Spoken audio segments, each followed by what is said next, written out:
What's going on, Bianconeri? Welcome back to your latest favorite YouTube channel. After a long 2-week break, Juventus is back, and after that break, not only were they back, but they secured a 1-0 victory at home against Roma. Now it's time to rate these players. Let's go.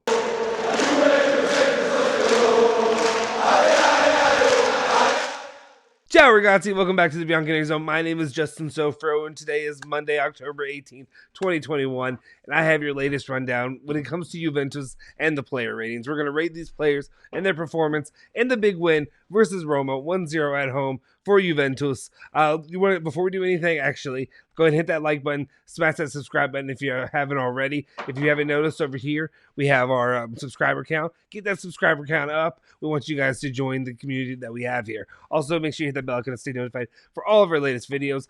Let's just jump into it. What do we have to you when it comes to the ratings for these players? And, of course, let's start off with the man in goal, the man himself, Wojciech Szczesny.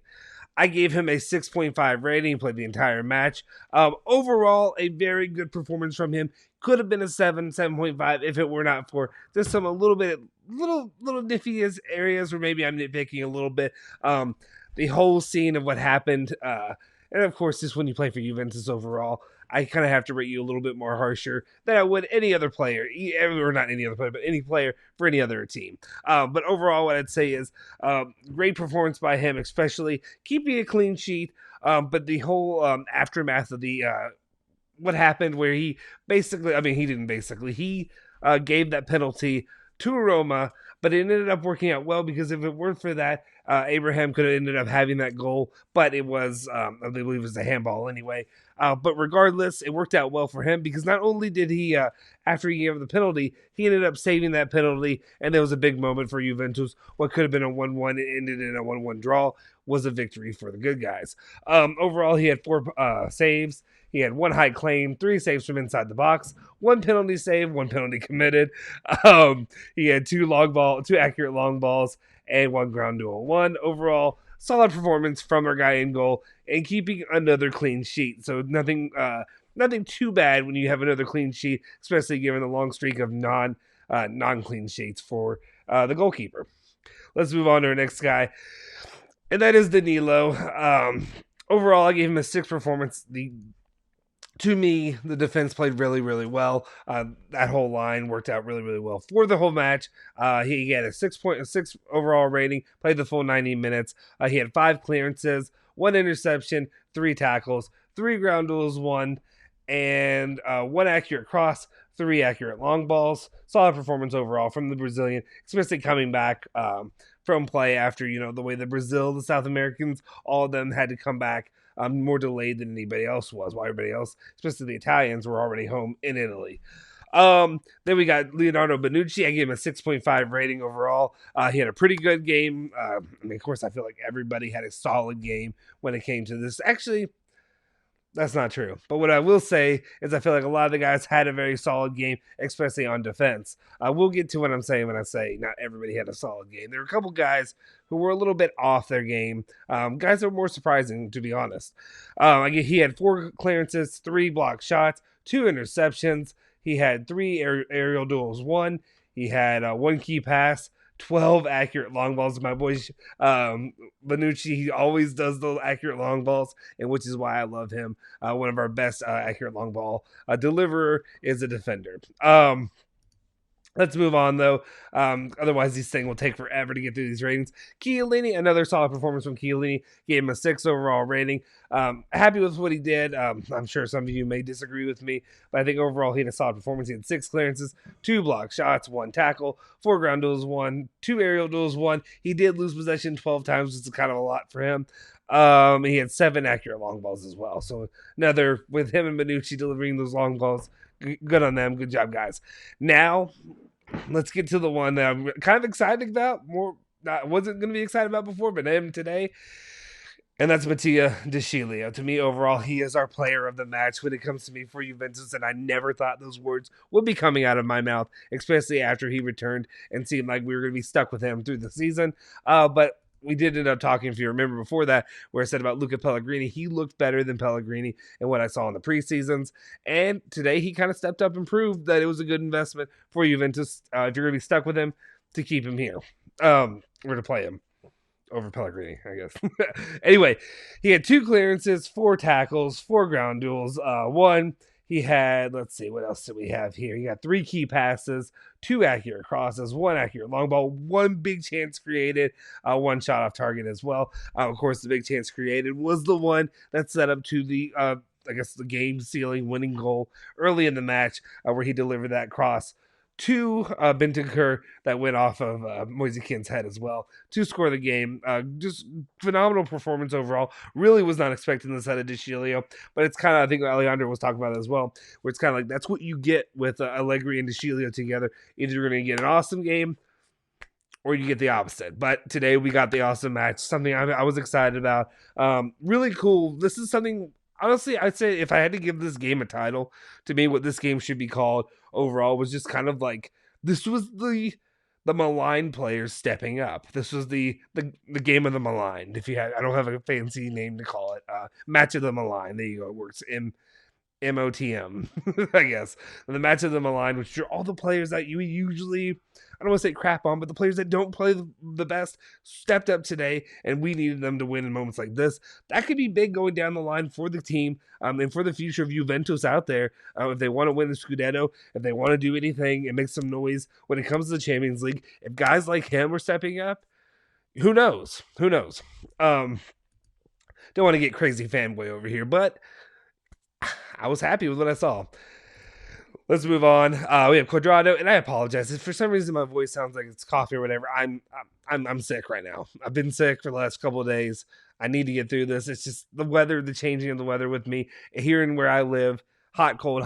It's a terrible combination to be dealing with. You're asking to get sick. Here's one of our guys who I didn't feel like had the best game overall, and that was Juan EC, my boy Juan Cuadrado. Oh, that went away. My boy Juan Cuadrado. Kind of disappointed a little bit in his performance, but still, Juan Cuadrado is Juan Cuadrado. He had 1 key pass, 0 accurate crosses, which was surprising to me. 2 accurate long balls, 5 ground duels, 1. And overall, just had kind of a quiet performance. Like I said, I expected more from Cuadrado. He hasn't looked like the Juan Cuadrado of old right now, and it looks like what he usually gets. He also had 2 interceptions, 4 tackles. Sorry, but he did lose possession 14 times, which is kind of a big deal. But overall, like I said, he didn't look at the Juan Cuadrado of old. What I wonder if maybe some of the him coming from South America and all the way the South American players had to come in last second while everybody else had already been there. If that may have affected, who knows? That could have been the big issue going on with him. We'll see if he gets his step back against Zenit in the matchup coming this Wednesday. But let's move on. We're going to move on to Rodrigo Bentancur, which again, another one of the much maligned players. And here he is stepping up. I gave him a 6.5 rating. That's not normal for me and Rodrigo Bentancur, if you're new to the channel. He had 1 assist, a big assist, giving that to Keane. I wonder if there's any kind of, I doubt there is, obviously, but I always wondered if there was a little bit of, not animosity, but just a disappointment, because the way that angled in, I don't know if it would have been possible for his header to have shot in there, but for him to, hit that off and then for Keane to get all the glory there, I don't know. I just would imagine somebody like that who really doesn't score a lot. We talk about Bentancur, about how he's like, he's allergic to shooting, to taking a shot on goal or anything like that. So I just wondered if that may have been, killed his shine in that moment. But happy to see the goal regardless. He had 1 assist. He had 1 key pass, 2 accurate long balls, 1 shot off target, 1 big chance miss, 3 ground duels, 1 aerial duel, 1 interception, and 2 tackles. So not a bad performance at all from Rodrigo Bentancur. Let's move on to Manuel Locatelli and what he had today and the performance that he gave. He gave a 6.5 overall performance is what I gave him for the 90 minutes that he played. He had 2 accurate long balls. He had 3 ground duels, 1 aerial duel, 1. Did lose possession 12 times though. 4 clearances, 1 interception overall, and 2 tackles. A solid performance from Manuel Locatelli. Again, though, I would say it's something that I didn't really have a lot to really comment on his performance, which is not always a bad thing when you're in the midfield there. And a lot of the midfield situations that they've been dealing with, it's just guys like Bentancur, DeCilio, and maybe even this next guy stepped up a little bit, and I was kind of surprised. Let's go ahead and get into him. That is Federico Benedezki. I gave him a 6 rating. Okay, I guess I wouldn't say that he stepped up a lot over guys, but he had a solid performance. It was more of a I'd say, yeah, like I said, this is the match of the misfits, the match of whatever you want to call it when you say Bernadeschi, DeCilio, and Bentancur. But a lot of what I'm really saying with Bernadeschi was a lot of what could have been some good attempts made by Bernadeschi. He had, let's pull it up here. He had one accurate long ball, one shot on target, one shot off target. I'm coming back to that. 3 ground duels, one. Only lost possession 5 times, which is solid for Bernadeschi. You know, that doesn't happen often.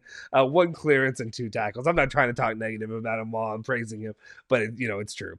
I want to come back to that shot that he had. That would have been a shot of the century, shot of the season so far, at least, if it were not for Juve. I mean, not for Juve, but I'd say for the European football as a whole would have been the shot of the century. That bicycle kick. Oh, I wish he would have landed it. That would have been phenomenal. And we're gonna get to the guy who followed that up, because there's an issue there, a little bit of an issue there with what happened after the scene of the bicycle kick there. But he gets 6 overall, solid performance from Bernadeschi. Let's move on to Kiesa. And Kiesa, unfortunately, was the worst player of the match today, which is a shock to me, shocking for a lot of people. And I understand, I think a lot of people had some very good points when they're talking about Federico Chiesa. Maybe he needs some rest. Maybe he needed more, but we expect more from Chiesa because we know his potential. We know what he is, and he is the best player of Juve. I hold him to the same standards that I held previous best players of Juve. Not going to say any names, but I have to do this, and I love my boy Federico Chiesa. We know that. Let's see, he didn't take any shots on target or off target, none of that. So that was kind of a bit unsettling. He had 0 accurate. Well, I guess I don't really expect long balls from there. He had 2 ground duels, one, and 1 tackle. Like, that was kind of it. He had an offside call, one, and that was it. That was it was a quiet night from Chiesa. Didn't get a lot going. Wasn't his night overall. We got to expect more. We got to see more from Chiesa. We need to get him. Maybe he needs to rest a little bit up. We'll see. Maybe then it will be an opportunity for that, though. I think Juve would maybe like to go ahead and lock up those points and not really worry about Champions League. Kind of going in the future. Not that they don't have to worry, but, once you get there, you feel pretty comfortable about your situation moving on from the group stage. But let's go ahead. Let's move on from Chiesa and let's talk about our goal scorer of the day. And it's Moise Kean. It's a 6 overall rating. He had a solid performance today. He had 1 goal, of course. He had 1 shot on target, 1 shot off target, and that's the one I want to talk about. 1 successful dribble, 1 big chance miss, which is that's what we're talking about. He had 2 ground duels, 1, 2 aerial duels, 1. Yeah, that's basically the performance that he gave for Juventus. But really, let me get to it. So obviously, he had the big goal, the great goal that went from Bentancur, his header off of the dome of Moise Kean, if you will, into that and scoring for the match to win the match overall. In the end, after the defense held up, Chesney did his job and everything else. But it could have easily been a 2-0 victory for Moise Kean. This was a Rabiot-like, normally Bentancur-esque shot that was taken by Moise Kean after it was just, I don't know if it was just nerves, whatever, I don't know what it was, but it was not that the mantra you should be living by, with the calm, cool, collected. When it comes to Moise Kean, that killer mentality, he got there, the ball was there, it was a sitter. It was sitting right there for him right after that bicycle kick from Bernadeschi. The goalie was nowhere in sight to really actually stop that. I mean, he was inside, but you know what I mean overall. But anyway, Moise Kean just literally just flubbed that one overall. Otherwise, it's an easy 2-0. You skied that ball for no reason. I don't know exactly how that happens. I'm not your expertise when it comes to that. I mean, I know how it happens, but I don't understand how it happened in this situation when you're right there next to the goal. There's no reason for that. That's why you have to dock him a little bit on his points, because come on, my guy, you've got to be able to finish that. It should be 2-0 comfortably, because I'll be honest, even though it seems like Allegri ball is back and they were winning 1-0 at the end, that 80-minute mark hit, and I know Alejandro says he didn't feel this way, and maybe you guys didn't feel this way, but I felt like the inevitable equalizer is coming. I'm going to be sitting here pissed off and angry because that equalizer is coming one way or the other. Let's go ahead and get to these last few ones that we really have here, and these are just more of the substitutes that we had in here. Kulusevski, a 5.5 rating overall. Like I said, a lot of times when I do ratings, you start at a 5 when you come in, especially when you come in off the bench, and then you just work your way up or down. So nothing when I say 5.5, it's not a terrible performance. It's just what did he really do in the short amount of time he was giving, and what he did in that is he had 2 offsides calls, he had 1 tackle and 1 successful dribble. That's about it. Only about 12 touches, 6 out of 7 accurate passes for an 86 percentile over there. So it is what it is. Nothing, like I said, nothing crazy to write home about when it comes to that. Let's go ahead and pull that one, and let's move on to Alvaro Morata, who I gave a 5.5 rating as well. He looked solid. He came in. He looked healthy. He looked good. I'm glad to see that from Morata. Want to see more from him. It was one thing I think. Excuse me. One of the things overall, I think when you look at like Kiesa and all those going on with that, Kiesa's not in his comfort zone. That's the one reason why Kiesa did not play well today, is he's not in his comfort zone. He's not really a striker. That's not what he's doing. He's playing it out of necessity for Juventus, but at the same time, it's not where he's comfortable at. It's not his sweet spot. Morata, though, that is his sweet spot, and we need Morata back, and we need him back playing in there. He had 1 ground duel 1. He had 1 foul. That's about it. That's, I'm trying to look at his stats. It was more of what you saw. It was the eye test. It was more of an eye test that I gave him. 5.5 to me, solid overall for what he did.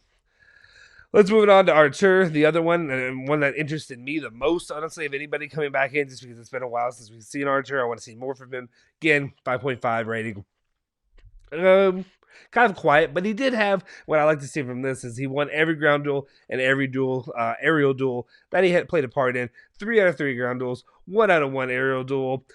He was fouled 3 times, so none of that matters. 12 out of 14 accurate passes, 17 touches. But overall, I liked what I saw. I'd be interested to see more of him and Locatelli together working in there in the midfield once we're in more of a regular lineup that we want to utilize. Hopefully not a 4-4-2 in the future. But it probably will be. And then we get to our coach of the match, and he gets a 6.5.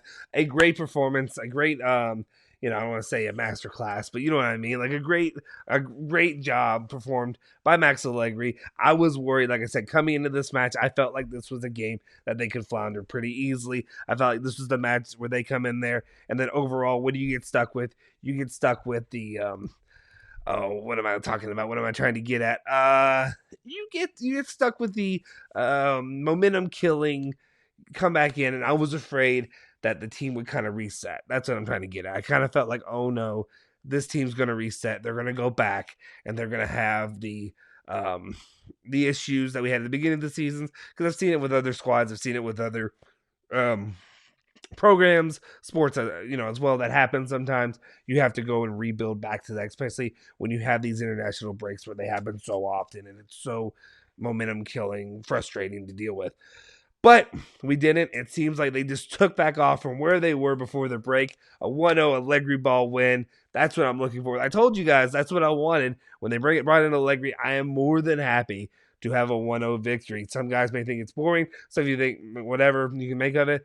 Give me a 1-0 victory overall anytime. A victory is a victory. 3 points is 3 points. And most importantly, he's able to help claw their way back up into the standings, back up into trying to catch Inter, who dropped points this week, trying to catch Roma, who dropped points against us, so that really helps them close those gaps, and they can do even more damage coming this Sunday when they play Inter. But first, let's worry about Zenit on Wednesday. Anyway, guys, those are my player ratings for today, for the match today. Really, really was a good game for a lot of the guys who you don't see a lot of great performances from. Something I was excited about. Excuse me. Let me know in the comment section down below. Do you agree with me with my ratings that I gave them? Are there any that you give higher? Any that you give lower? Let me know in the comment section down below. Make sure you follow Bianconeri Zone at Bianconeri Zone on Twitter and Instagram. Follow me at Justin Sofro on Twitter, and follow my boy Julian Genotti at Genotti151 on Twitter as well. Also, make sure you hit that like button, hit that subscribe button, as it really helps our channel continue to grow. Like I said, let's get this number up a little bit more. We'd appreciate you guys doing that. And then hit that bell icon to stay notified for all our latest videos. Forza Juve, Forza Bianconeri.